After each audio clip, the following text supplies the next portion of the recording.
Los equipos del ministerio para mí son bestiales, ¿no? Y por lo tanto tengo todo tipo de recomendaciones. Pero sí quiero hacer un pequeño homenaje a Rock Deluxe porque, bueno, he sido seguidor desde hace muchos años y de hecho llegué a escribir en Rock Deluxe. ¿Ah, sí? Sí. ¿El qué? ¿Qué? Fui articulista de Rock Deluxe. Mi equipo se ríe porque lo cuento todo el rato y si ya hasta se ríen de mí. Estás escuchando Radio Primavera Sound. Proudly presented by Cupra. Me da miedo el compromiso. Amiga, date cuenta. Me quedé sin batería. Amiga, date cuenta. Amiga, date cuenta que este vato vale verga.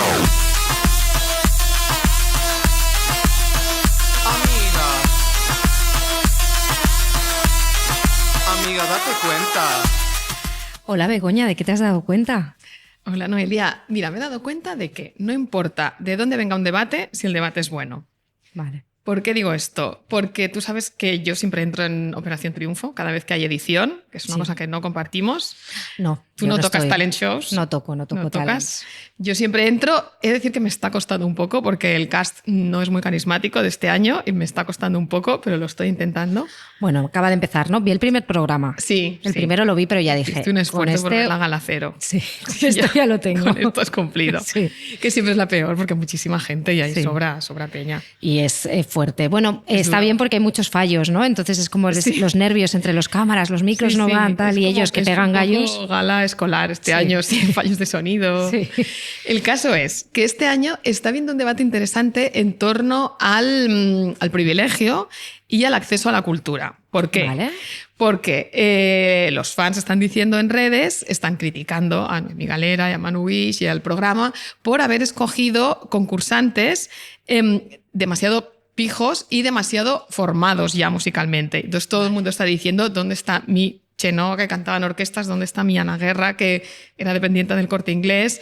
¿Dónde está mi Bustamante, que como tanto se dijo, bajó del andamio para cruzar la pasarela? Para Eros Rosa, ¿no? Que aprendió inglés en la academia y todo. Exacto. Y ahora ya no es así. De hecho, muchos de ellos ya tienen estudios de teatro musical, muchos se han formado fuera y se nota también en que vienen como más resabiados. Bueno, claro, es que allí todos habían hecho claqué, baile, música, teatro musical. Yo con lo que vi eran todos... En Londres, sí, había una chica que hablaba, decía más anglicismos que nosotras. ¿No? Fíjate.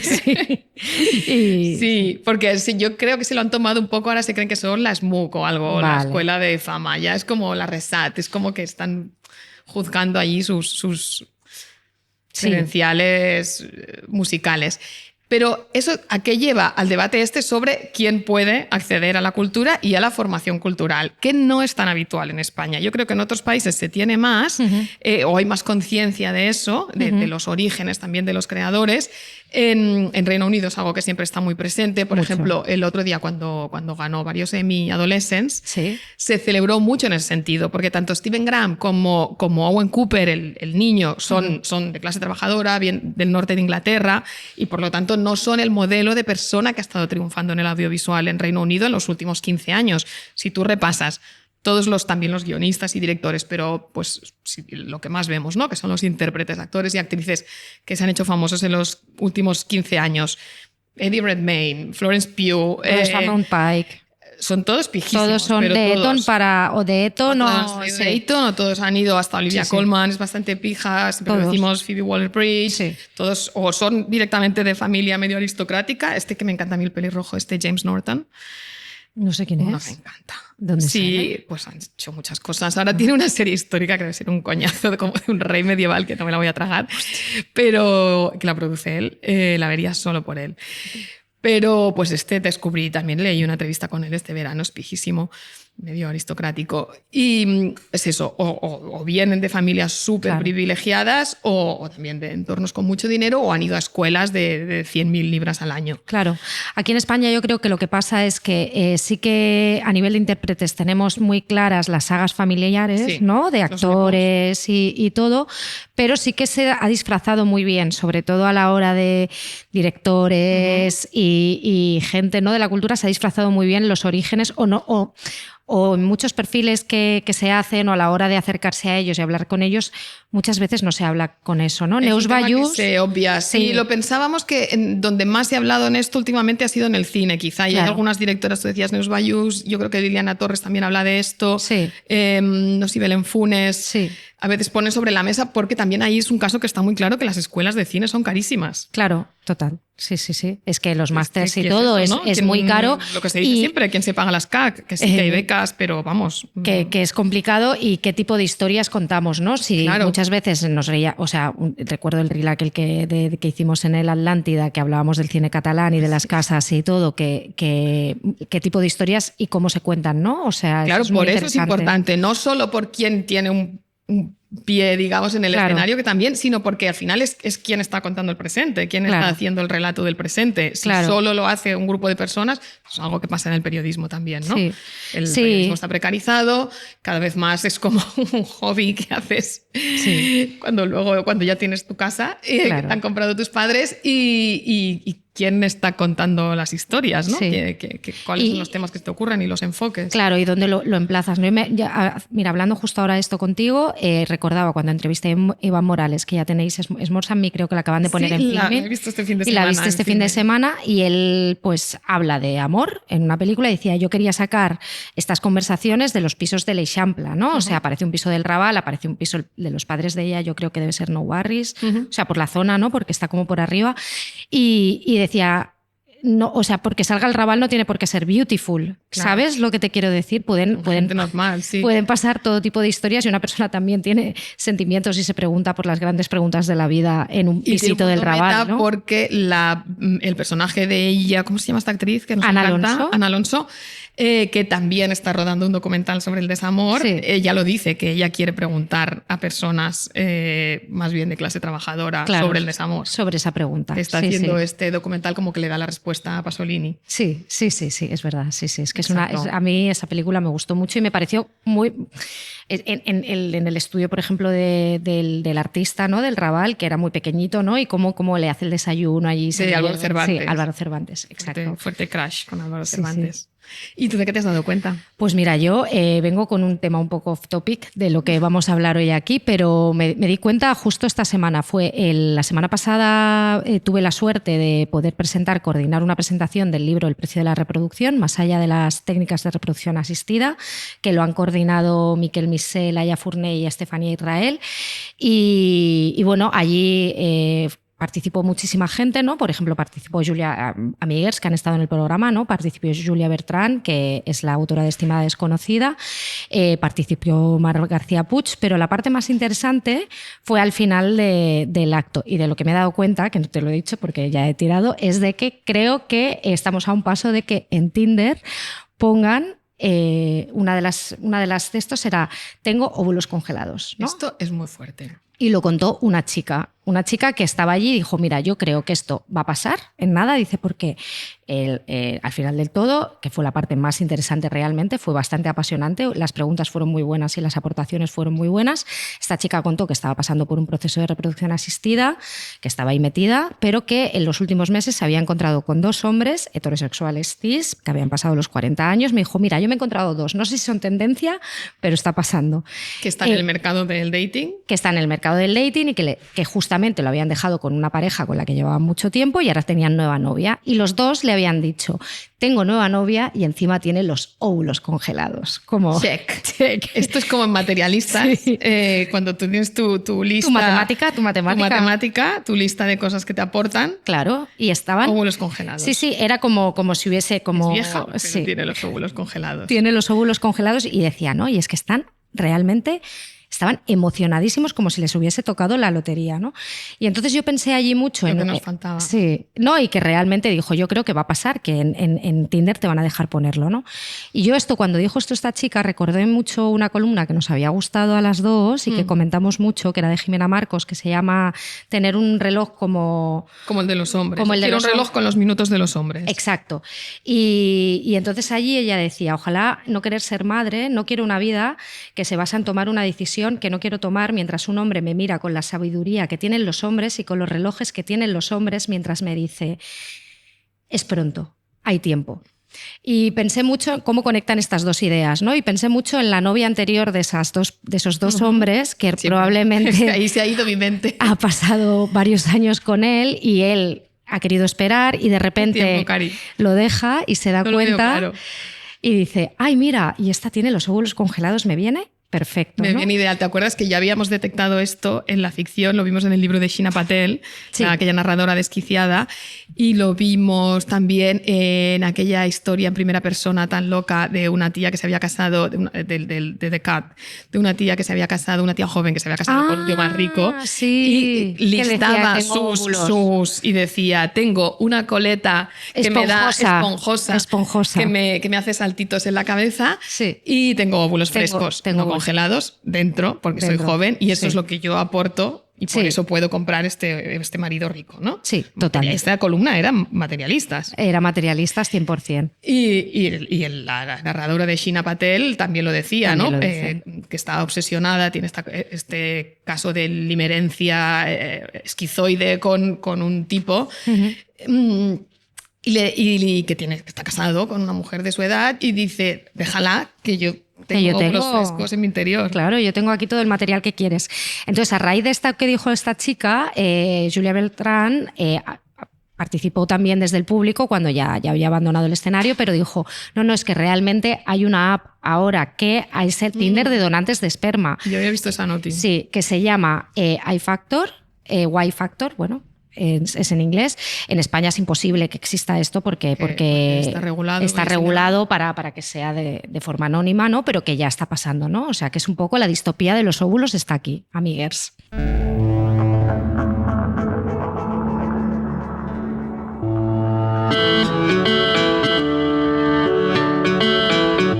Amiga, date cuenta, con Noelia Ramírez y Begoña Gómez Urzaiz.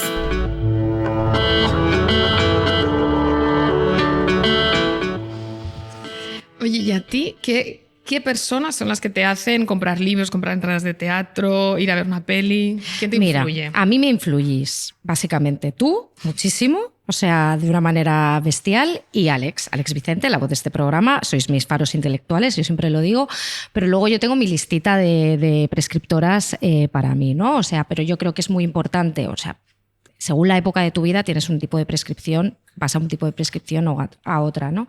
Por ejemplo, durante mucho tiempo, cuando me leí el libro de Gia Tolentino, recuerdo que me fascinó tanto que la empecé a seguir de manera vehemente, y todo lo que recomendaba, pero ya fuera discos, un libro que ponía en sus stories, todo me lo compraba porque quería leer y consumir todo lo que esa persona entrase por sus ojos, ¿no?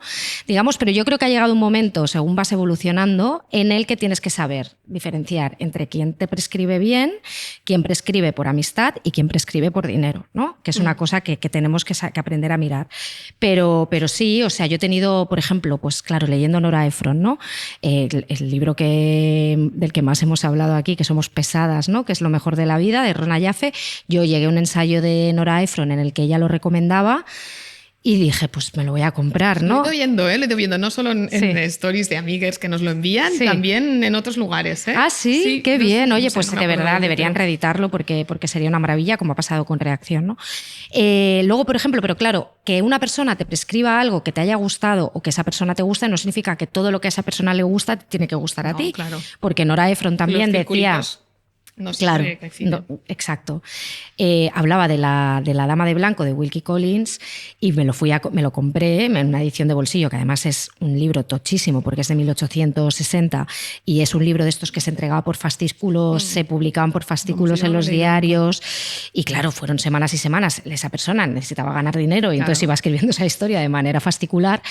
Y claro, me lo empecé a leer y era muy enigmático, muy muy interesante, pero yo dije, esto necesita atención vacación. O sea, no puedes tenerlo así.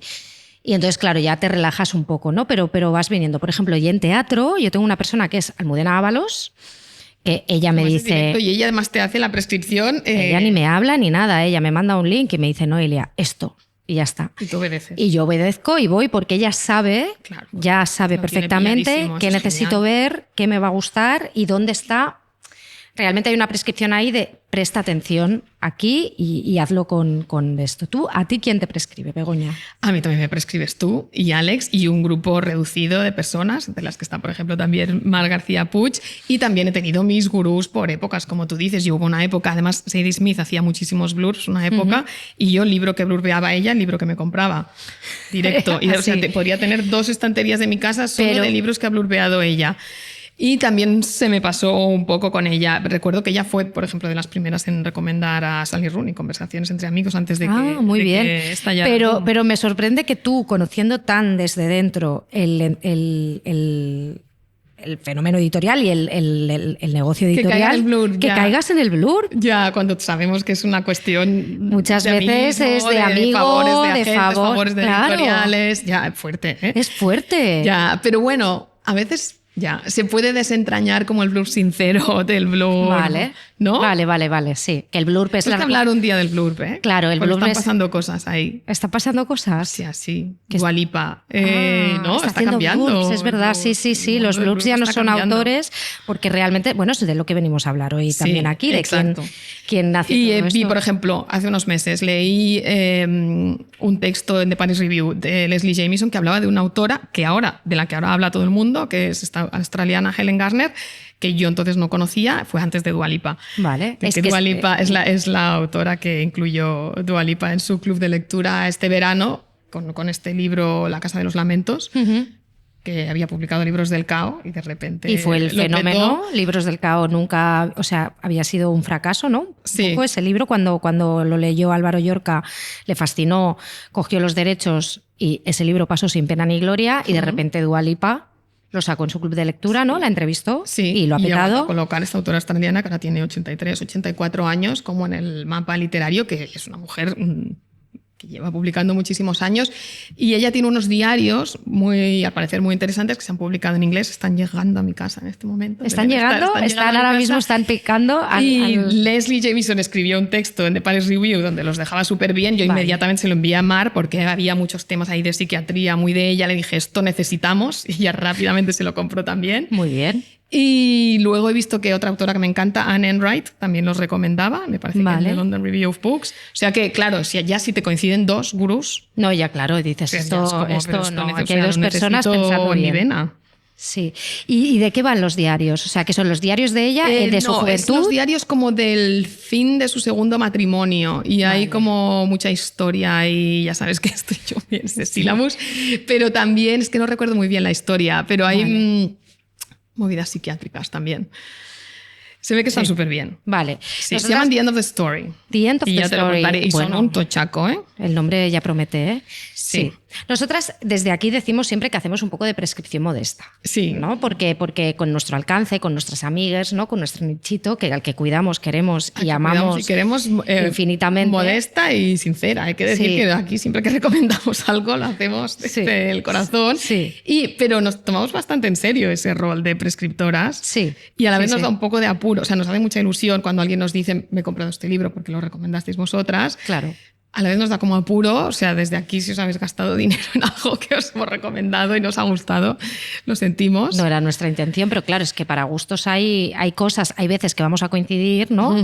Y hay veces que no, y eso también está bien, yo creo, ¿no? Claro. Que no siempre tienes que coincidir en todo lo que te recomienda una persona que te cae bien o que te influye o lo que sea, ¿no? Y a veces no quieres entrar en debatir tampoco. Claro. Me gustó mucho cuando hubo este verano mucha controversia en torno a Cuatro Patas, la novela de Miranda July, porque hubo gente a la que no le gustó nada y gente a la que sí. Me gustó un post que hizo Marta Orriols, autora que nos encanta y nos cae súper bien, que dijo, a mí me ha encantado esta novela y si no os agrada, no m'atabaleu, que es un gran verbo en catalán. No me mareéis. No me atabales. No me atabales. O sea, no me vengáis aquí a poner en los comentarios que a vosotras no os ha gustado o dímelo, pero no me pidas explicaciones. Te estoy diciendo que a mí me ha gustado y punto. Y a veces sientes un poco eso, ¿no? Claro, y es el... A mí me ha gustado esto, no m'atabalis. Sí, y es el post de Instagram también, que quiero decir que si una persona ha hecho una crítica en un medio largo y tal, pues sí que puedes decir, oye, pues mira, aquí te lo voy a articular y te lo voy a decir, pero a veces el post de Instagram o un story tampoco tienes por qué debatir sobre esto. Sí, yo sobre esta novela he de cobre. decir que me ha sorprendido mucho el debate que se ha dado este verano en torno a ella, esta especie de polarización de que había entre gente que le encantaba y gente que la odió. Me sorprendió mucho la gente que la odió de las maneras que se odió, ¿no? Como lo más polémico fue en redes, de decir que el personaje era odioso y que no se identificaban con él. Odio esta situación. O sea, me parece que no tenemos por qué identificarnos con los personajes. No. Los personajes están hechos para caerte mal, para disgustarte, y además cuanto más te disgusta un personaje, probablemente mejor esté escrito, sí. ¿Sabes? O sea, además que vamos a descubrir ahora a Miranda July y su universo. Ya, claro, o sea, es que claro, no has visto nunca un vídeo de pues ella bailando. Muchísimo, o sea, hay veces que te quieres morir viéndola, quiero decir. Claro, bailando en su habitación, ¿sabes? O sea, es como no, pero... Vimos que cuando fuimos a ver a Taylor Swift en Milán, había una retrospectiva suya en la Fundación Prada. ¿Y tú te acuerdas de todo lo que vimos allí? Yo creo que era 50-50, la mitad de las cosas te interesaban y la mitad te irritaban profundamente. Sí, yo recuerdo desde siempre. Sí, que nos llamaron la atención. Y todo nos llamaron la atención por hablar. Por hablar, sí. Como era una expo de silencio sepulcral. Sí, no necesitabas una atención plena, porque luego tenía ahí la parte aquella final que tenía sus cositas puestas, ¿no? Claro. De que había comprado, no sé qué, mirandismo, claro. Pero yo soy muy fan de Miranda. Esa novela está muy bien. Sí, y está muy bien. Y nosotros a veces nos posicionamos a favor de manera como rollo fútbol. Sí, estamos en plan hooligan un poco con ella, porque realmente yo creo que ha sido una novela que ha sabido capturar muy bien el zeitgeist el zeitgeist es una palabra horrible, perdón, pero el momento de hablar de la perimenopausia, de las mujeres que están en cierto tipo de edad.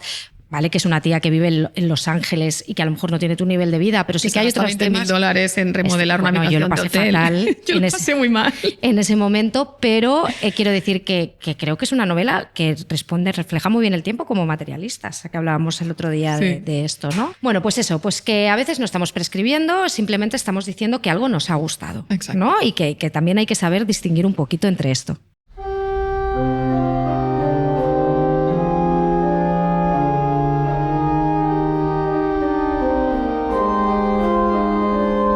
Esto es un tema.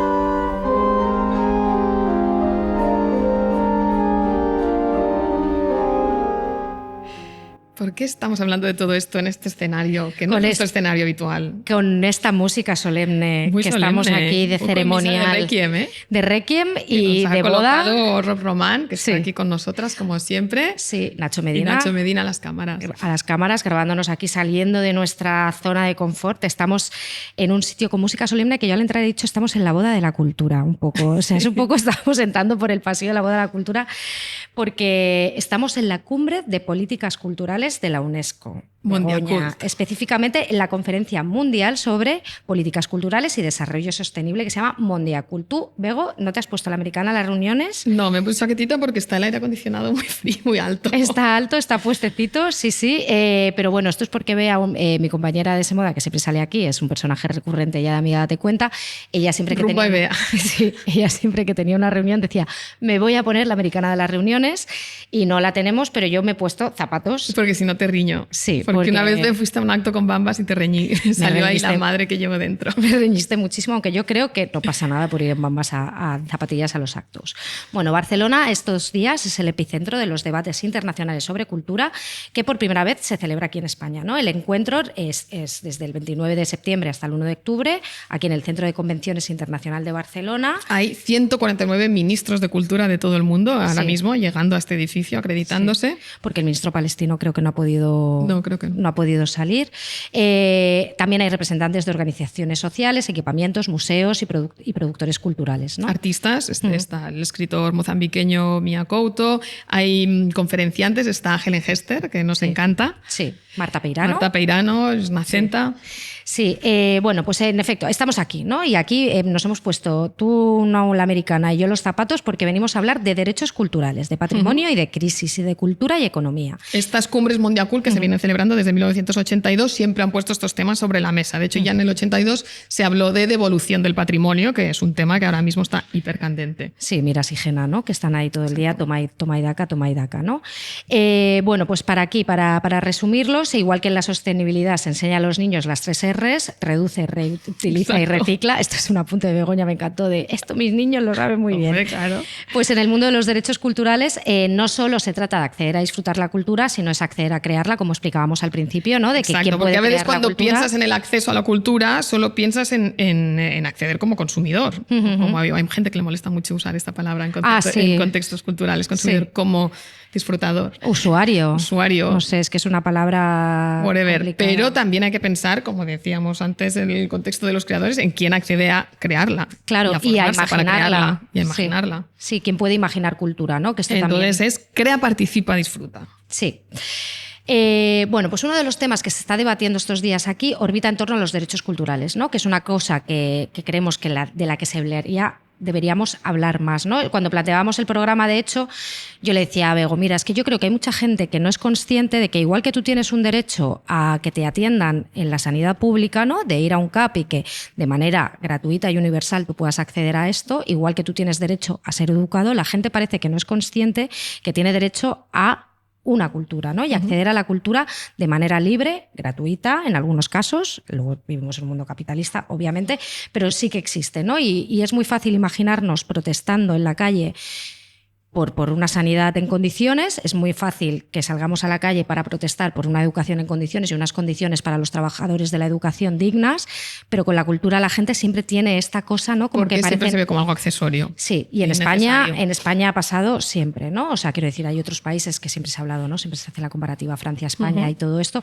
pero bueno, que creemos que es importante, ¿no? El artículo 44 de la Constitución ya lo establece, ¿no? Que tenemos estos derechos, pero desde la pospandemia, especialmente, y hay debates muy interesantes que se están estableciendo en torno a este tema, se está hablando mucho de los derechos culturales y se está haciendo mucho hincapié en esto, porque la pandemia precisamente fue un momento en el que todos nos dimos cuenta de cuánta falta nos hacía la cultura, ¿no? En el momento en el que no podías salir a la calle, no podías hacer, ¿en qué te refugiabas? Te refugiabas en libros, te refugiabas en sitios, luego hubo esta cosa horrible de que todo el mundo tenía que hacer cosas a todas horas, pero ese es otro tema, pero sí que se necesita. Yo, me parece una cosa, igual es un poco de privilegiada, locker.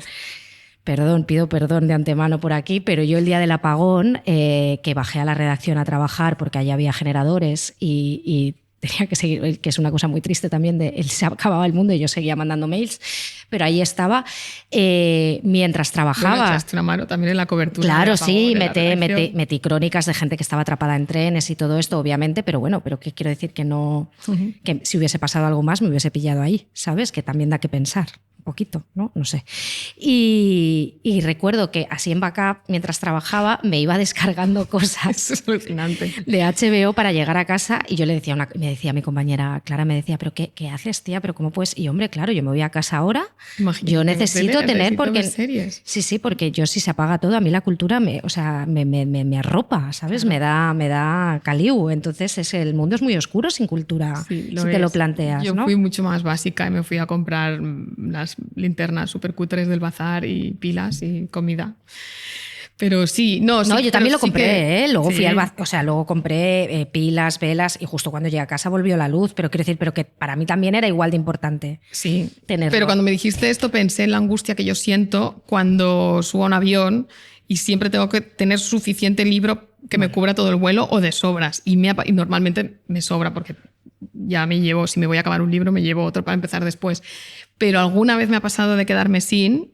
Y es desesperante. Sí, lo pasas muy mal. Yo lo he vivido esto contigo en algún vuelo. Que se te haya acabado algo, te lo hayas dejado en la mochila de dentro y subir y te pones muy nerviosa. Me pongo súper nerviosa. Muy nerviosa. Muy nerviosa. Necesito algo que leer. No puedo estar aquí en este avión. O sea, no puedes hacer me da como ansiedad. No puedo hacer rodogging. Y sí, una vez volviendo de Gran Canaria perdí una lentilla nada más entrar en el vuelo, que además fue una situación como muy de comedia porque me di cuenta de que se me había caído.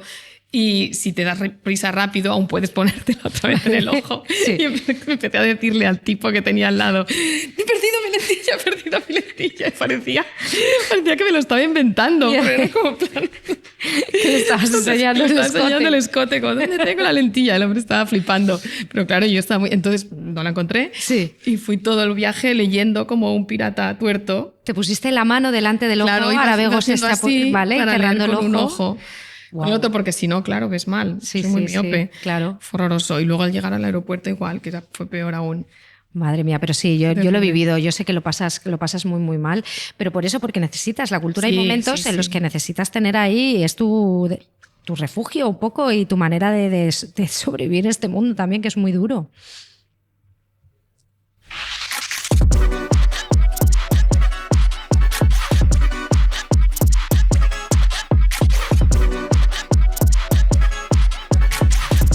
Y en ese contexto vamos a hablar de una cosa que es muy amiguer, que es, por eso hablábamos antes de la prescripción, no porque nos diera por ahí, que es quién filtra el acceso a la cultura y qué cultura llegamos a consumir. Claro, porque esto es una cosa que nos obsesiona a nosotras mucho, ¿no? Y hablamos totalmente todo el rato de esto porque en esta época de engañosa abundancia, decimos, cultural, ¿no? En la que parece que tenemos acceso a todo y que realmente en Internet está todo ahí, ¿no? Y dices, puedes decir lo que quieras, una cosa que se ha dicho mucho, al final todo el mundo acaba viendo lo mismo, ¿no?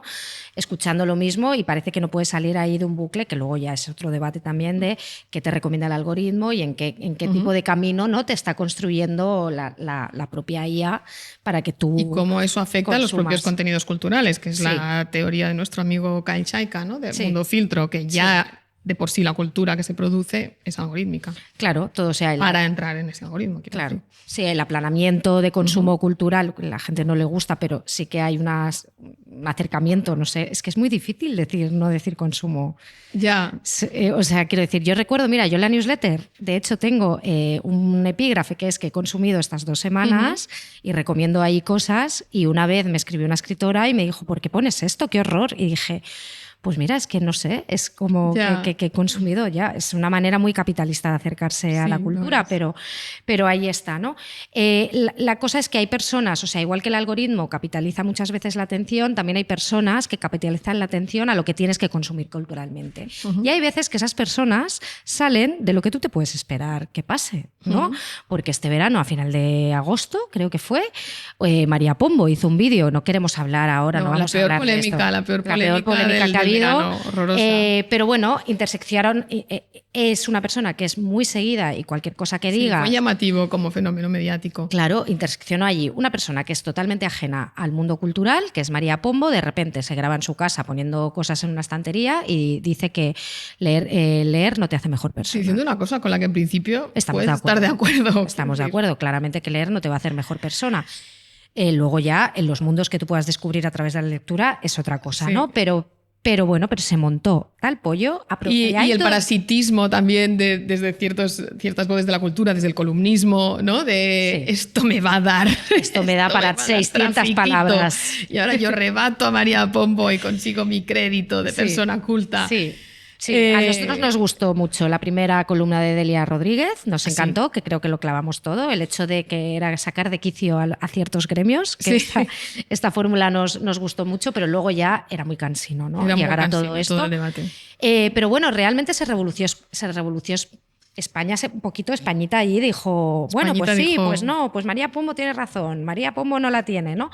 Porque esto es lo que pasa, ¿quién habla? Cuando habla alguien de la cultura, que alguien le haga caso, a quién se le escucha, ¿no? Porque yo decía, Margaret Atwood dice esto en un titular, en plan, no te hace mejor persona leer, y no se monta este pollo. No se monta. Por eso, entonces, ¿quién vende más libros en España? ¿Dua Lipa o una reseña de Babelia? ¿No? Dua Lipa, claramente. Claro. ¿no? De esto también hemos hablado algunas veces, de cómo está cambiando la prescripción cultural. Y todos nuestros amigos del sector editorial nos lo dicen. Bueno, claro, es que yo recuerdo ver a María Cardona, que es la gente de Alana Portero y tu gente también, y es súper amiguer, y la vi por la calle cuando salió el tema de Dua Lipa y Alana, y fue como, lo celebré casi como un Oscar, ¿sabes? Claro. Tía, que Dua Lipa está ahí, o sea, has triunfado, ¿no? Y tú, por ejemplo, también, aquí tenemos que decir que nuestra amiga Begoña Gómez Urzaiz entró en uno de estos clubes de lectura de famosa, entró en Beletris, que es el club de lectura con sus abandoners, que la tenéis en todos los idiomas que os podáis imaginar.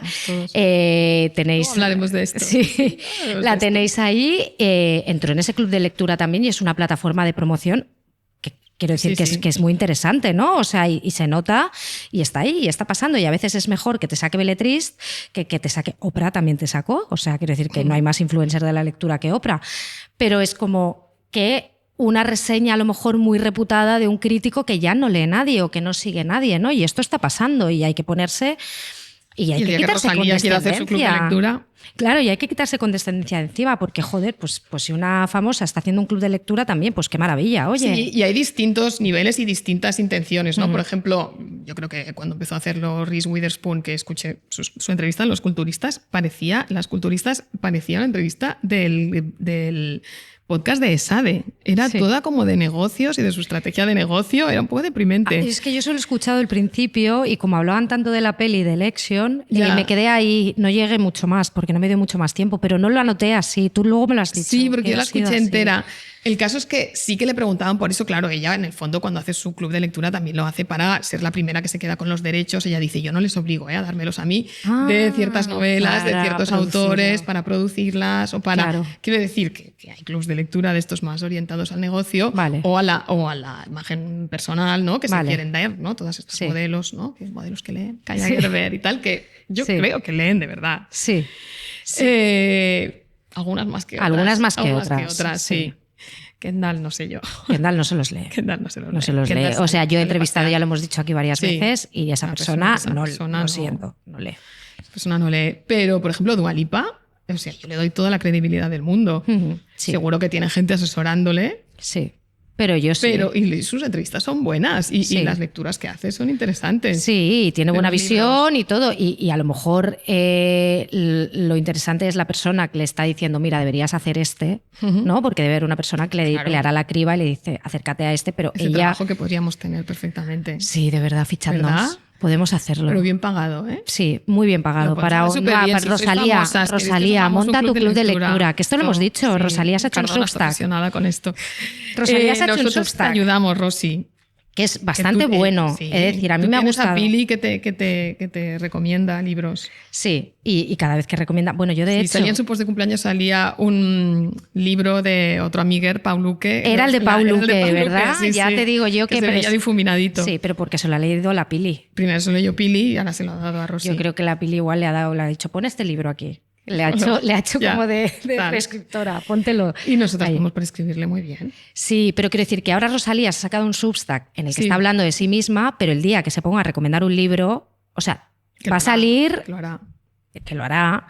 Yo ya veo la noticia del País, del Mundo, el libro que está leyendo Rosalía de tal, pasará, y ese libro, ese día a las tiendas, pues pasará, porque yo a veces he hecho, cuando ha salido una portada de Babelia de un libro, he ido a una librería y le he dicho, oye, ¿y te ha venido gente hoy a comprar este libro? Y me dicen, pues sí, mira, me han venido 4 personas, ¿sabes? Y dices, mira, pues ese efecto está ahí.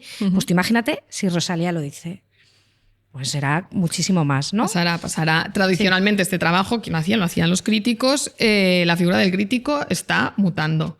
Está mutando. Ha sido un verano complicado para la crítica tradicional. Tenemos unos cuantos datos. Associated Press anunció el fin de sus reseñas semanales de libros y la explicación que dan es que están haciendo una revisión exhaustiva en la oferta de artículos de AP y de lo que más se lee en nuestro sitio web y aplicaciones móviles, así como lo que usan los clientes. Traducido, ni Cristo se lee las críticas, las vamos a eliminar. El crítico de cine del Chicago Tribune, Michael Phillips, aceptó una indemnización dejando el periódico sin crítico de jefe de cine. Esto es un clásico en los medios. Se jubila una persona, nadie la sustituye. Y está pasando con muchos críticos. En el fondo hay muy pocas personas en el mundo a las que todavía se pague por hacer esto por ser crítico. Sí, únicamente. En la crítica de cine de Washington Post, Dan Hornaday, que apellido no tan curioso, también aceptó una indemnización. En Vanity Fair despidieron a su crítico jefe, Richard Lawson. Buenísimo. Que es muy famoso. O sea, que... El New York Times ha reestructurado todas sus secciones de crítica porque han dicho que ya no quieren hacer crítica en el formato tradicional de crítica, sino ponerlos a hacer como otros formatos. Vale. Pero vamos, que se ha cargado que esto a la crítica. Es un debate que está pasando en todos los grandes medios. Aquí en España también se está resignificando un poco cómo hay que acercarse desde un gran medio a la cultura, a los festivales, a todo, y qué interesa y de qué manera, porque también hay cosas que la gente las consume por Reels o por Stories, ¿no? O sea, yo pensaba con el Primavera Sound, por ejemplo, la gente va a ver los Reels de la gente al día siguiente y probablemente ya no va a buscar la crítica crítica del festival, ¿sabes? Nosotros lo hacíamos, que leer la nosotras lo crítica hacíamos. de cómo han dejado a tal que vi ayer, ¿no? Sí, a ver qué dice A ver qué fulanito dice, de sí. no sé quién, ¿no? sé, del crítico de turno que hubiese, pero sí que se está, debido por el consumo de redes y por la manera de acercarse a la cultura, sí que se están cambiando estos patrones y a mí me parece bien que se intente reestructurar esto, ¿no? Sí. Reformularlo. Lo que pasa es que sí que hay una figura de prescriptor que está del gran medio Pero que se está siga habiendo abandonando. alguien a quien se pague por ver películas y juzgarlas. Claro, Eso ya, sí. Ya, sí. Richard pero Brody escribió un artículo como muy apasionado en defensa de la crítica tradicional en el New Yorker. Sí, en el libro de Claire Dederer, en Monstruos, ella hace un capítulo sobre el crítico y la crítica. Ella sí que rompe un poco con este mandato heredado del crítico que va allí, ¿no? Y que está mirando al genio, porque esta es una cosa, ¿no? Que también tenemos en España con Ese muchos espejo, críticos. ¿no? Que se produce cuando tú encumbras la figura del genio y te crees encumbrador de genios como crítico. Ese Sí. modelo no hace falta que lo preservemos, quiero decir. Claro, y entonces ella hablaba de hacer la crítica también desde otro punto de vista y desde otro tipo de superioridad, ¿no? Pues esa Que es la es- crítica que leemos nosotras, ¿no? Y que nos interesa. Toda ¿Cuál? es la crítica que no es la de encumbradora de exacto, genios. pero que tampoco sea una crítica demasiado maja, que es lo que hablamos, que es lo que ha Que ese pasado. es un debate que se está produciendo paralelamente, sobre todo en el ámbito de la crítica musical, ¿no? Si es la crítica demasiado maja.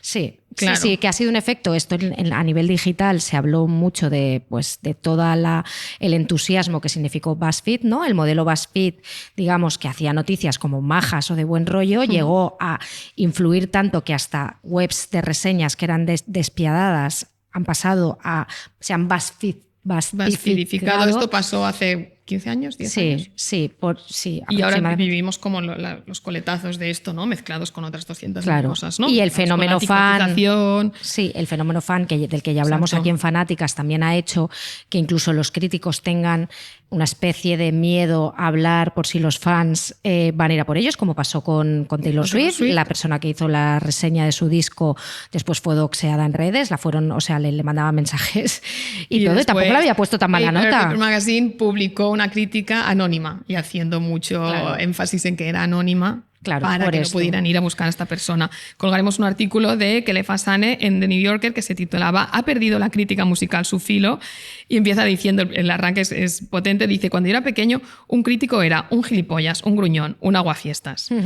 Y cómo esto ha cambiado, y da algunos datos, ¿no? Recordad que al principio los Pitchfork, ¿no? Por ejemplo, que es el paradigma de la crítica musical, no publicaba críticas de pop, ¿no? Porque todo esto ha ido paralelo a lo que se llama el fenómeno del poptimismo. Sí.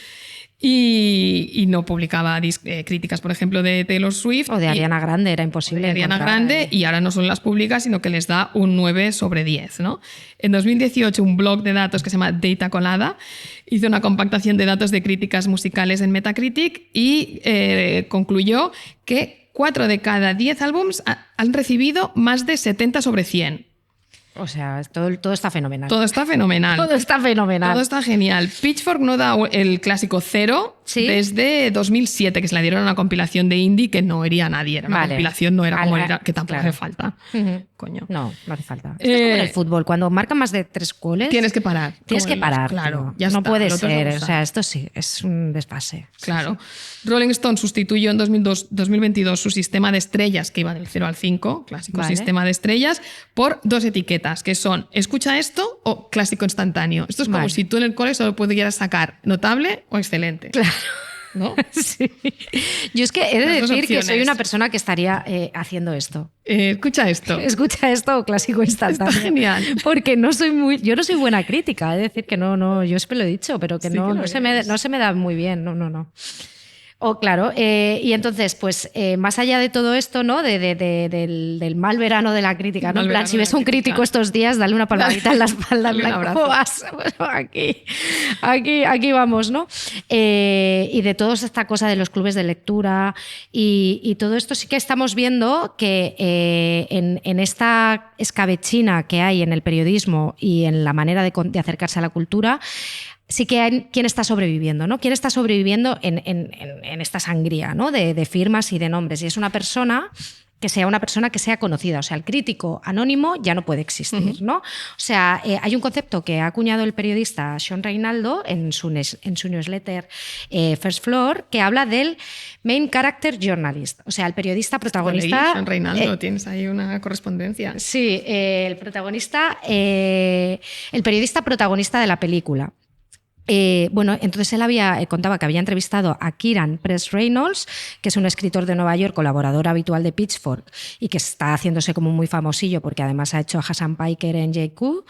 Hassan Piker, recordemos que es este podcaster que es como el equivalente a los bros, a los sí, es el Joe Rogan de izquierdas. Pero de izquierdas. Sí, que es lo mismo. También, sí, yo lo empecé a seguir emocionada y tal, pero... Te entusiasmaste. Yo me entusiasmé los entusiasmos de Noelia.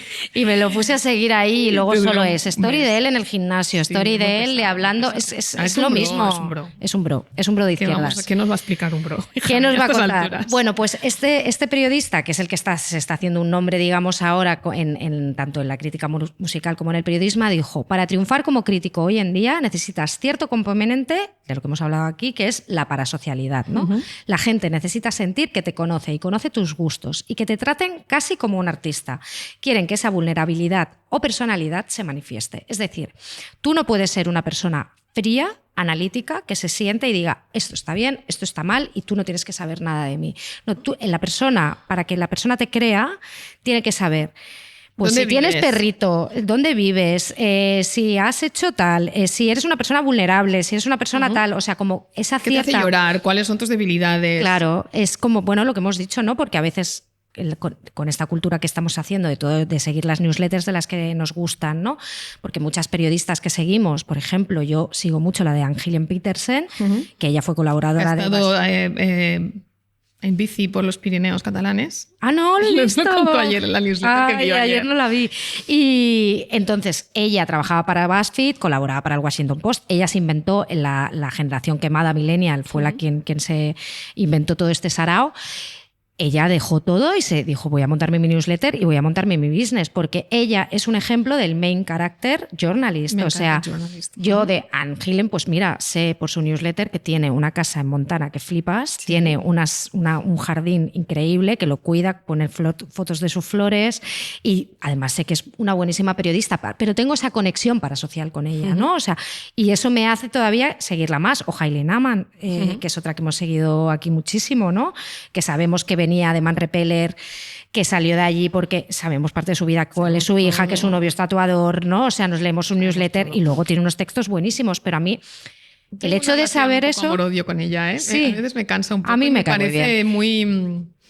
Bueno, es muy New Yorker, ¿no? Muy pesada en ese sentido. Y a veces ayer leí justo las 2 cartas que le escribían y eran los problemas del primer mundo, un poco. Claro, ya. Sí, lo veo un poco problemas del primer mundo. Pero todavía. Tiene cosas buenas. La de la teoría del cringe que hizo era muy buena. O sea, ella hizo. Y los críticos de los medios tradicionales que quieren sobrevivir tienen que adoptar ese modelo. El crítico musical más de cosas más poppy del New York Times, que es un tío que se llama John Karamánicas, se ha reinventado y hace unos vídeos que se leen mucho más que sus artículos del New York, o sea, que se ven mucho más de lo que se lee en sus artículos del New York Times, estoy segura, en los que va en coche y va comentando una canción y se la pone en el coche y la comenta y tal, y ha encontrado ese formato, porque esa es otra cosa de nuestro tiempo, el formato gimmicky, el formato hace entrevistas con perritos, hace un reel, pollo, hace un reel, ya está. Corto, para poca atención. Claro. Y entonces él se ha transformado, es un tío como bastante carismático, así como... Y ha encontrado ese modelo, si no, y así seguramente preservará su trabajo en el New York Times, porque si no, la siguiente reordenación de plantilla se lo cargarían si fuera un tío que se alimenta, pero que se limita a escuchar los discos en su casa, a aplicar el conocimiento que tiene de 20, 30 años de escuchar millones de discos, pero metiéndotelo por medio, ¿no? O sea, voy a ponerme a conducir, a hacerte aquí un poco el circo para que te creas lo que te voy a decir, que te podría hacer una columna estupenda con todos mis datitos. Todos los referentes que te daría aquí, piqui, ordenados, ¿no? Sí. Porque a veces A mí me Hostia, resulta pero da mucho pena también, ¿no? Da Tener mucha que ser pena. mono de circo también. Mira, ayer leí una cosa muy interesante que decía que hasta Leonardo DiCaprio ha tenido que hacer reels. Bueno, y podcast. Hizo su primer podcast el otro día. Nadie que es se verdad. salva. Nadie se salva. Ni Leonardo DiCaprio. O sea, Leonardo Ahí DiCaprio está. ha caído en el reel. Tiene que hacer tiene que salir mono de feria. La misma promo mono de feria que todos los demás va a hacer. Él lo habrá pactado. Sí, Pues hago esto, 3 mira, cosas. Voy a hacer 3. Pero es que para ver pelis ahora tienes que hacer reels también, es que es todo, ¿no? Pero bueno, que incluso para ser una persona que te recomiende cosas no basta ya con la inteligencia, con eso, tienes que tener carisma, que en el Tienes fondo que es lo que tener te piden, carisma. que seas carismático y que tengas una capacidad de identificación. Ayer ¿no? estuve escuchando justamente el podcast de los críticos del New Yorker, Critics at Large, que es un ejemplo más de la me encanta ese espectacularización de podcast, hábito y me gusta. encanta. Espectacularización del crítico, que ahora Sí. también tiene que hacer esto, ¿no? Y hablar de lo que ha hecho en Sí. su vida y tal. Y justo hablaban de libros de cocina, que es una cosa que me gusta a mí mucho, y de los que triunfan ahora, los cocineros caseros, los home cooks que triunfan en redes y que triunfan con sus libros. ¿Qué ingredientes tienen que tener para triunfar? Ya no sirve con ser un experto, ¿no? Un tío que cocina bien y que comunica bien. Claro. Ahora tú tienes que saber cosas de su vida, ¿no? Como Claro. Samir Nosrat, como Alison Roman. Claro. Tú tienes que saber... pues Que eso, yo sé pues que Alison Roman se ha casado. Claro, Se y ha casó. tenido a su niño Y está claro. en un punto pesada ya, como demasiado feliz. Porque A se mí te puede ir la mano luego con esto. a mí me está irritando un poco, Sí. porque es como le va todo muy bien. Se ha comprado la casa en el Hudson de Valley, fiesta, está súper entonces. feliz con su marido, con su hijo. Ha pasado ahora el aniversario en Sicilia. Es como, mira, Alison, hija mía, yo no puedo relate contigo si estoy aquí. O sea, a mí yo tengo problemas, ¿sabes? Ya. Esta vida fabulosa que Pero tú que tienes. mucho presume, Que en Begoña, tu tú siempre te lo último crees día en todo. Sicilia estás ahí haciendo tu cena casera mientras le das la leche a tu bebé.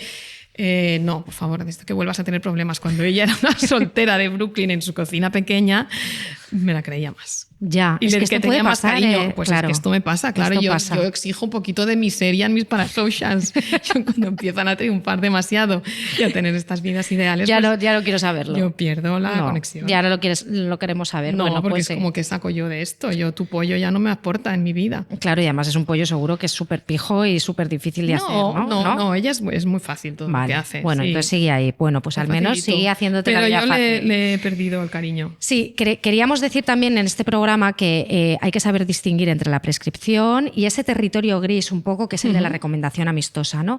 Que claro, en un entorno en el que vivimos de precariedad cultural, yo entiendo muchas veces, ahora en Twitter ya no hay, porque ya no hay nadie, Porque o sea, yo ya ni no siquiera existe estoy, pero recuerdo que había mucha gente que no, bueno, que es persona que se acerca como, pues porque me quiero leer una buena novela y de repente todo el mundo está recomendando esta cosa en mi feed, me la voy a Personas que comprar. acaparan atención dentro Claro. de un ámbito muy reducido. ¿eh? De un nicho de cultura. Tu algoritmo no, o sea, mi algoritmo me dice que esta novela es la que me tengo que leer. Porque 3 o 4 tíos a los que sigo han sacado la fotito. Claro, entonces, pues luego hay siempre Dice, mucho... ya están los amigos de X recomendando su novelita. Pues chica, ¿cómo no la vas a recomendar? Claro. Tu amigo saca una novela, también te digo. Hace mucho frío en la cultura. Hace mucho frío en Mira, la cultura. en esta sala de Mundiacul hace un poquito muchísimo frío. sí. Y en la Y cultura representa. y ahí fuera también. O sea, es que está todos son muchos cacahuetes y pipas para todos.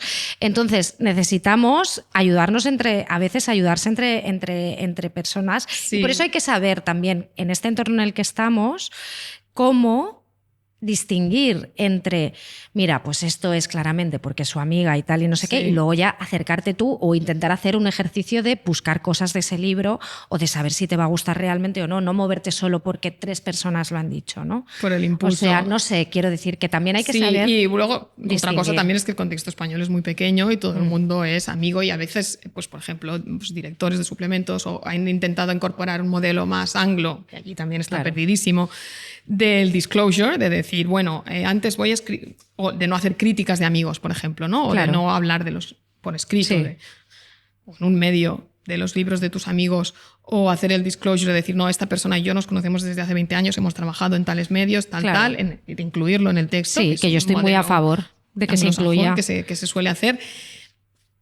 Las veces que aquí se ha intentado hacer no se ha podido aplicar de manera realista, porque No al final funciona. es muy poca gente y todo el mundo se conoce. Claro, yo recuerdo que me pidieron que te entrevistase en ese Moda para las abandonadoras y yo a Sofía, la directora de ese Moda, le dije, esto es lo más difícil, que es la entrevista más difícil de mi vida, porque las entrevistas en El País, por ejemplo, se escriben de usted. ¿no? O sea, no se tutea a la persona. Yo decía, ¿cómo voy a publicar una entrevista a Bego, que es mi amiga? O sea, que yo en mi vida le voy a decir, Begoña, ¿qué le parece a usted esta cosa?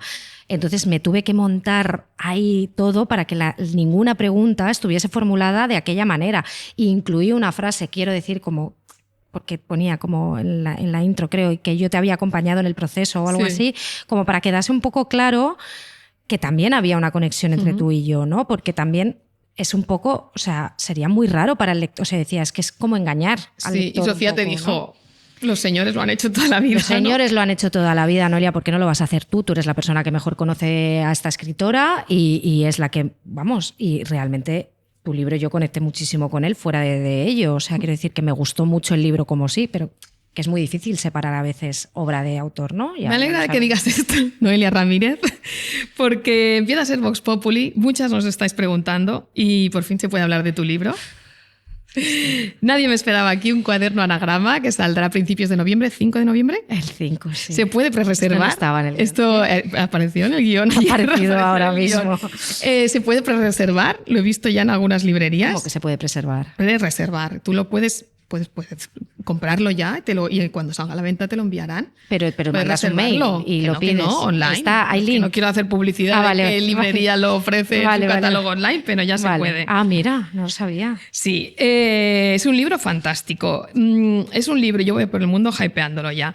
Es un libro sobre el desclasamiento atravesado por un libro sobre el duelo y has resuelto muy bien esa dualidad, creo yo, porque es un libro que está marcado por el proceso de escritura mismo que llevó. Sí. ¿Puedes comentarnos algo sobre esto? No, nada, pues sale el 5, no sé, Bego, sigamos. Nada, sale el 5 de noviembre y es un libro, pues eso, sobre el desclasamiento que me pilló, he tardado 3 años en escribirlo y me pilló justo con la enfermedad y la muerte de mi madre y también aparece ahí. Voy a leer, para que no te pongas nerviosa, un fragmento de la nota oficial, porque me gusta mucho, que dice, para definir este libro, lejos de la autocomplacencia y el victimismo, Noelia Ramírez aborda este sentimiento de no pertenencia y resignifica el desclasamiento como un viaje que va de la vergüenza al orgullo, en el que crear discursos y espacios nuevos, más plurales y complejos. Creo que es una muy buena definición. Nadie me esperaba aquí. Y ahora me voy a desquitar de todas las veces que has hablado tú de mi libro en este podcast y voy a hablar yo muchísimo de tu libro. Pero hablaremos ampliamente. Sí, esto sí, lo hablaremos, no os preocupéis. Esto me ha pillado un poco, lo contaré mejor. Sí, claro lo contaré no te mejor. preocupes, pero es genial.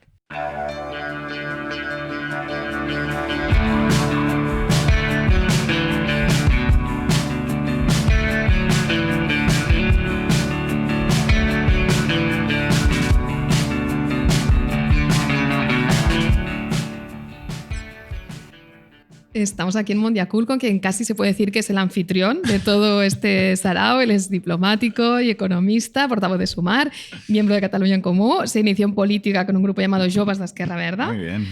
Hemos sacado el currículum. Fue eurodiputado por Iniciativa Verds entre 2019 y 2023 y siempre hay una primera vez para todo. Primer ministro del gobierno, en Amiga Date Cuenta. Bienvenido, benvingut. Muchas gracias. Me hace mucha ilusión estar con vosotras.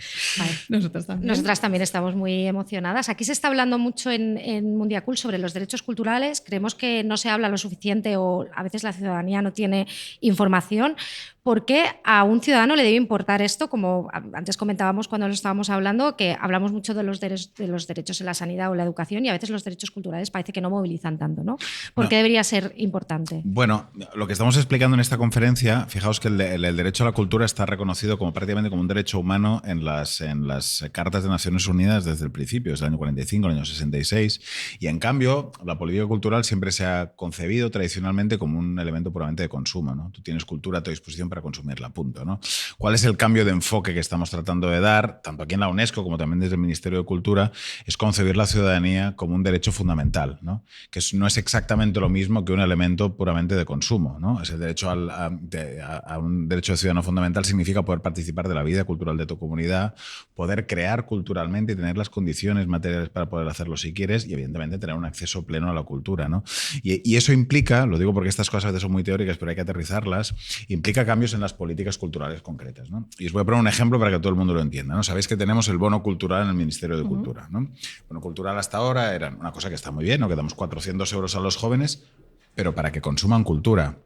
¿Qué cambios vamos a hacer de cara al año que viene? Bueno, que si tú eres un joven que quieres hacer música y que quieres aprender a tocar un instrumento, tú vas a poder usar el bono cultural también para poder hacer un curso de música, para comprarte un instrumento para aquellas familias que no pueden comprar un instrumento a un chaval que quiere tocar y aprender, ¿no? Es decir, ese es el cambio de enfoque que tenemos, entender lo que es un derecho ciudadano fundamental, el derecho a participar en la vida cultural de tu comunidad, el derecho a crear, el derecho a acceder a la cultura. El acceso sigue siendo importante, desde luego, ¿no?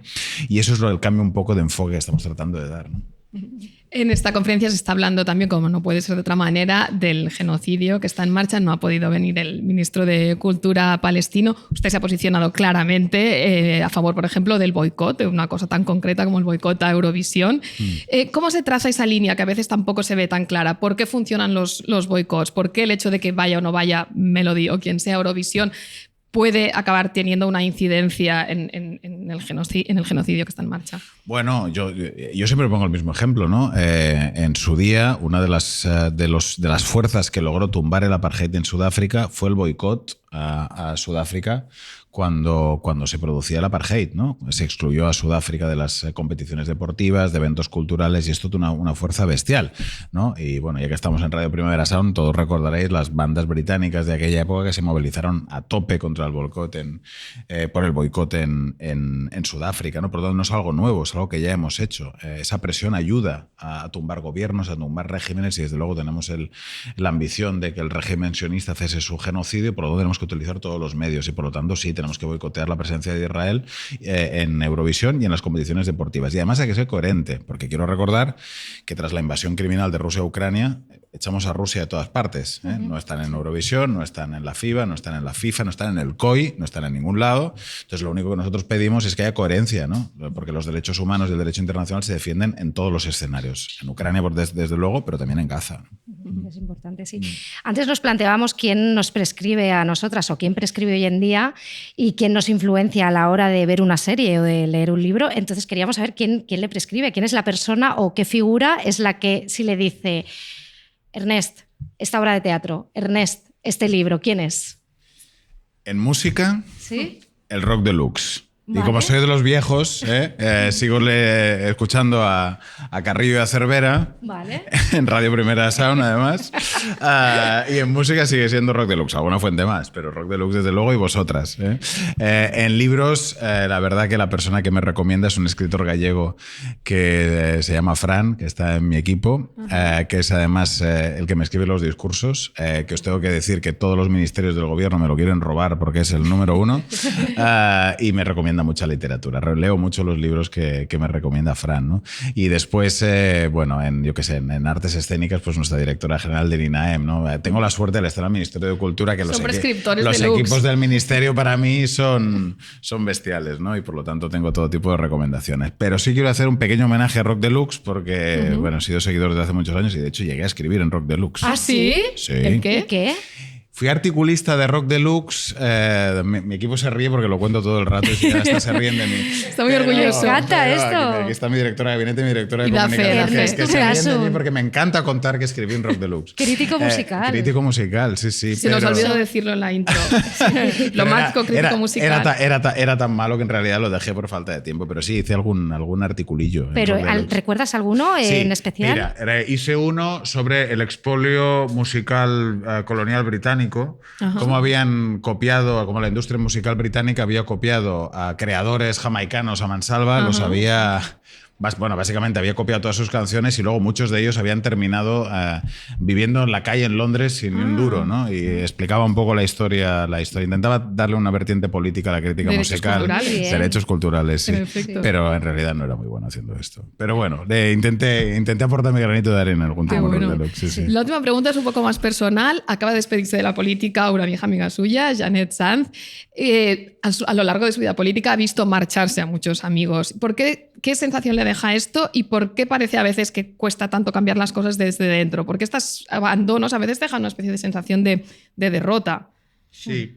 Bueno, yo lo primero que quiero decir es darle un abrazo y homenajear a Janet. Hay personas que dejan cosas importantes en nuestra vida.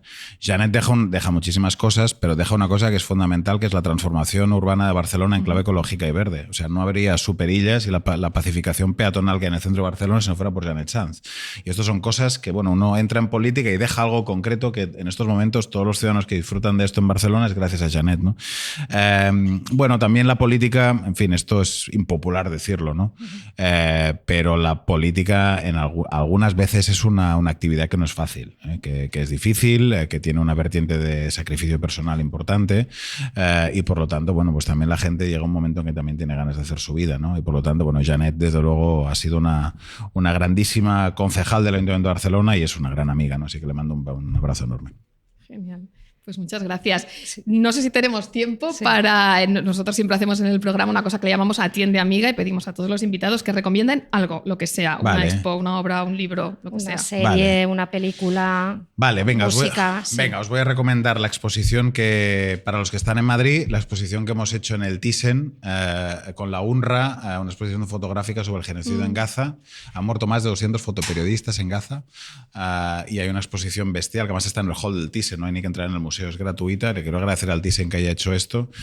Y en escénicas, para los que estáis en Barcelona, ir a ver la Veronal al TNC con María Arnal. O sea, esto es... El amor y la primavera. El amor y la primavera de Mercè Rodoreda. Esto es top, top, top. Hay pocas actuaciones mejores en Europa ahora mismo en escena. O sea, el que puede ir a verla, que lo haga, que la vaya a ver. Sí, sí. Queremos. Pues muchísimas gracias. Nada, a vosotros. Gracias. Nada, a vosotras. Un abrazo crítico muy fuerte. De rock deluxe. Bueno, antiguo crítico de rock deluxe. Crítico de rock deluxe. Sí. Venga, gracias. Gracias. Genial.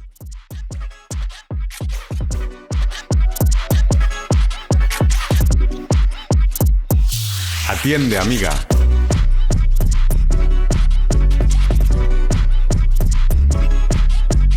Bueno, Atiende Amiga, ¿no? Me encanta este Atiende Amiga, ¿eh? Yo creo que lo podríamos dejar así ya, como con este musicón, porque se atiende, venga, vente a bailar, claro. Vente a la pista y vamos a acercarnos a la cultura. ¿No? Bueno, Bego, ¿tú qué nos quieres recomendar? Voy a recomendar un libro muy divertido, la novela gráfica Consumida de Alison Bechdel, publica Reservoir Books. Es el último cómic de Alison Bechdel. Ella es un libro bastante meta porque en el cómic está ella tratando de escribir un libro sobre el dinero. Y de hecho, los títulos de los capítulos son los capítulos del Capital de Karl Marx. Y ella ha admitido que es lo único que se leyó del Capital, porque se lo empezó a leer, le pareció muy árido. Pero ha aprovechado. Es que debe ser tremenda chapa, ¿no? Claro, nunca me he leído el Capital, la verdad. Sí. Ella aprovechó los títulos de los capítulos. Para quien sea fan de Bechdel, es interesante porque recupera algunos personajes que salían en Unas lesbianas de cuidado, en su tira larguísima. Por ejemplo, esta pareja que es solo nominalmente heterosexual, que son Stuart y Sparrow, porque él quiere ser una lesbiana. Y ahora ahora ya están en los 50 y tantos, tienen el nido vacío, su hija no binaria se ha ido a la universidad. Y entonces los dos tienen un crush con otra lesbiana que también salía, que de repente vuelve a su ámbito porque se ha divorciado, y le proponen hacer una trieja y ella acepta y entonces amplían esta comuna. Y después es una autoficción porque hay cosas que sí que están en la vida de Bechdel, como su pareja, de hecho, que es la que le hace el tintado de los cómics, que se llama Holly. Pero, por ejemplo, en la novela gráfica tienen una granja de cabras enanas y eso no es cierto. Es verdad que ellas viven en una granja de Vermont, pero no tienen cabras enanas. Es que son detalles. Es genial, sí.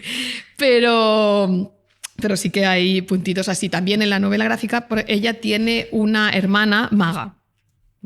Trumpista, que en la realidad no, ella tiene solo 2 hermanos, pero es como su novela más cómica y ligera. Si has leído Fan Home, que es bastante dramática, aquí es un registro mucho más cómico, pero tiene ese punto.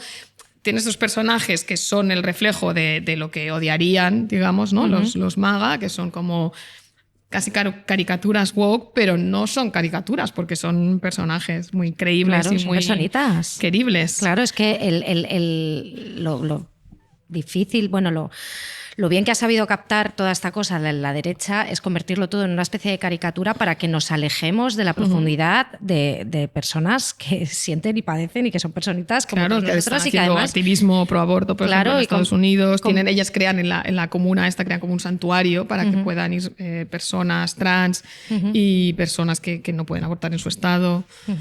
Quería recomendar otra cosa, creo. Sí. After the Party, que es esta serie neozelandesa que a todo el mundo a quien se le intenté recomendar en verano, nadie siguió mis recomendaciones porque, claro, era pleno verano y claro, la premisa es muy deprimente. Es esta mujer que descubre en una fiesta de su hija adolescente, descubre a su marido, que es profesor y entrenador como ella, como ayudando a un chico, un amigo de su hija, que está desnudo y borracho en ese momento. Entonces es una escena muy ambigua, no es spoiler, esto está en el primer capítulo, en la que se puede interpretar de varias maneras, ¿no? Por ejemplo, ella, en cuanto abre la puerta, lo interpreta como ¿qué estás haciendo? Estás abusando de este chico menor, y él le hace un gesto, no le hace un gesto de me has pillado, sino un gesto de calla, pobre chico, está aquí borracho, tal, ¿no? Y a partir de esa ambigüedad, ¿qué es lo que pasa, no? Es mi marido de toda la vida, un tío carismático, ¿no? Que siempre ha tenido como mucho following entre chavales, los lleva a hacer surf, todo ese concepto así neozelandés. ¿Es un pederasta o no es un pederasta? ¿O es simplemente...? Yeah. Y cómo reacciona el entorno. Hay secundarios muy buenos. Son pocos capítulos, no sé cuántos son, no sé si son 6 o 8. A mí me gustó mucho. Sí, está bien hecha. Sí, nos la nos dijiste este verano porque la vendiste de una manera también, eran vacaciones, estábamos allí todos a remojo. Pero mira, ahora sí, ahora apetece con la lluvia, ahora apetece, pero en ese momento la verdad pues tú decías, qué durísimo esto, lo estoy pasando fatal.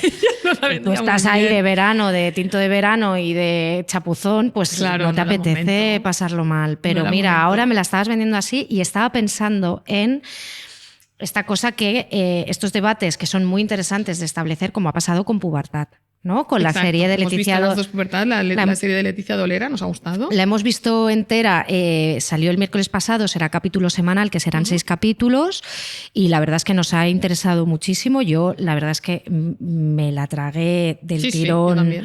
Y con de ganas, manera muy intensa. Me dejé como 2 capítulos y tenía muchas ganas de ver cómo acababa aquello. Esta serie se da un caso de hay una denuncia de una compañera en una colla castellera que denuncia que a una chica de la colla, 3 chicos que son amigos suyos la han agredido sexualmente en la noche de San Juan.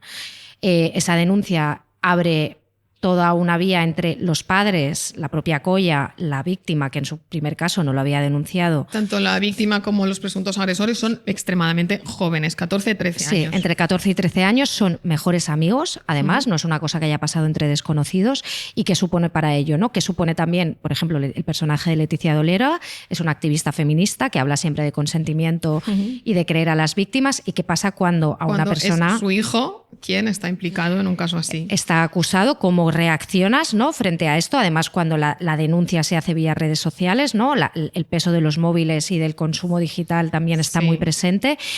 Se llama Pubertad y realmente toca mucho con Adolescents, que Adolescents le sucedió en el proceso de hacerla. Ella ya estaba, ella estaba haciendo esta serie cuando se estrenó Adolescents. Ella pensó hace 7 años esta serie cuando estaba haciendo Vida Perfecta, justo le pilló antes de la segunda temporada, hizo la segunda temporada de Vida Perfecta y desde hace 5 años, porque además hay que pensar que tú tienes un proceso de vender el guión, conseguir financiación, hacerte tus ronditas ahí para conseguir el dinero para todo, o sea, esos son años de trabajo. El casting está súper bien hecho. El casting es increíble. Los críos lo hacen súper bien. Lo hacen muy bien y a mí es una serie que yo he entrevistado, fui al rodaje un día y entrevisté el otro día a Leticia Dolera y me pareció muy interesante esta lectura que ella hace de decir, Adolescencia es un caso, está muy bien, ella dice que es una serie que es fantástica y está muy bien porque plantea un debate sobre cosas que están pasando a un nivel muy crítico, especialmente de qué tipo de cosas consumen nuestros hijos en soledad, ¿no? Crees que en su habitación está seguro y a lo mejor no pasan esas cosas, pero ya quería tener una mirada más transformadora, ¿no? Y no dar por perdidos, digamos, a los menores. Esperanzadora. Sí, hay un final que es un final muy didáctico. Yo lo encontré digamos, didáctico sí, narrativamente. Pero yo creo que crea un imaginario social que necesitamos también y que está bien. Y bueno, hay una intención ahí, pero, una intención, claro. Pero está muy bien. A mí me ha gustado mucho, yo la recomiendo, la verdad. O sea, creo que si la semana pasada hablábamos de todas estas cosas. Un buen hallazgo también lo de la colla castellera, es ¿no? como micromundo. Sí, micromundo, porque claro, socialmente. Los 4 implicados, digamos, bueno, los 5, porque está la chica que denuncia, más los 4 del caso de la agresión, son 5 familias completamente distintas, es una manera muy transversal, y la colla castellera es ese punto, ¿no?, en el que se pueden encontrar gente de distintos orígenes y distintas clases, ¿no? Ella me decía, en una colla es el único sitio en el que el obrero puede pisar al patrón, ¿no? O sea, porque además vas vestido igual, puedes estar así, es una cuestión también de confianza. Le da para unas metáforas visuales también, da cepiña, ¿no?, de construir la base. De construirlo todo y digamos que nos ha gustado mucho. Y yo quería recomendar otra cosa. Sí, y quería recomendar también el libro del que os hablaba al principio de todo, que se llama El precio de la reproducción, está editado por Ediciones Bellaterra, lo han coordinado Estefanía Israel, Laia Fourné y Miquel Misé, y es una especie de trenza de 13 ensayos y entrevistas a diferentes académicas, doctoras, pensadoras, activistas en torno a la reproducción asistida. Pasa por varias fases el libro, desde por qué las mujeres han retrasado tanto el hecho de pensar ser madres, ¿no? Para ponerse un poco en contexto, yo creo que es un libro que sale normalmente cuando una mujer se acerca a la reproducción asistida. Hemos hablado aquí en el podcast, yo estoy pasando por un proceso así, lo hace siempre desde lo individual, ¿no? Tienes una sensación de que eres tú sola y además, digamos que tal y como está montado todo, eres usuaria o clienta, que no debería ser la palabra, pero lo eres. Y este libro lo que hace es sacarte de ese relato individual, te pone en un contexto colectivo y te lleva a pensar que quizá tú a lo mejor no tienes tanto la culpa de tantas cosas, ¿no? Te pone en perspectiva médica muchas cosas que ni te habías planteado, ¿no? Por ejemplo, hay un ensayo buenísimo que habla sobre cómo la infertilidad masculina puede estar relacionada en ciertas zonas con el uso de pesticidas, cómo el cambio climático también está afectando a la fertilidad. Hay unos debates sobre la mesa muy interesantes. Me ha parecido un libro súper completo, yo creo que es una especie de manifiesto, refugio para muchas... Claro, que se piensa en este ámbito nos interesa. Claro, porque además cuando tú eres usuaria y te acercas, cuando pasas por este proceso y te acercas, normalmente la información que buscas siempre suele ser, hay mucho silencio a tu alrededor, porque muchas mujeres no te van a hablar de que han hablado por ese proceso hasta que lo han pasado y les ha salido bien, o a lo mejor les ha salido bien y te dicen, no quiero hablar de esto, lo pasé muy mal, o a lo mejor hay personas que tienen un dolor dentro que no quieren hablar de ello.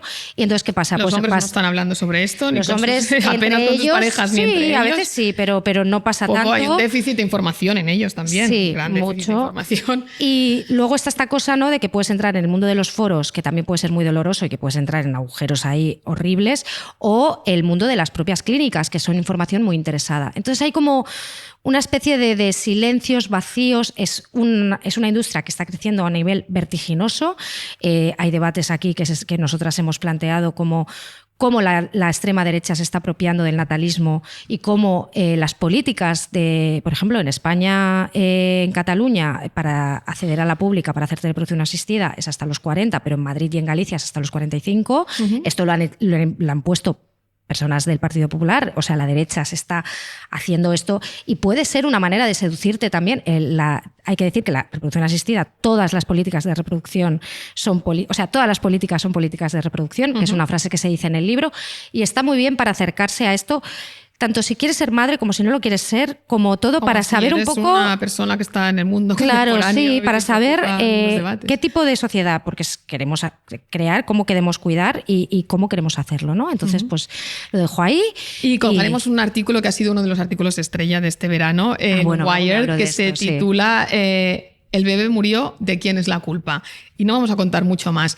Es un artículo espectáculo de un caso muy extremo en Silicon Valley de gestación subrogada que sale fatal, con personas altamente perturbadas, pero que es un reflejo de cosas que están sucediendo. Sí, está pasando. A mí Bego me ha ido haciendo spoilers un poco del texto. Por cierto, vamos a pedir perdón por los spoilers de Materialistas del último programa. Se nos calentó un poco. Sí, se nos fue un poco de las manos. No volverá a pasar, o sí, es que esto es lo que hay, volverá a pasar. Pero bueno, lo vamos a intentar, vamos a contenernos allí. Así que nada, pues aquí nos despedimos desde Mundia Cult. Ha sido un placer y nos escuchamos en 2 semanitas. Muchas gracias, Bego. Estás escuchando Radio Primavera Sound, proudly presented by Cupra.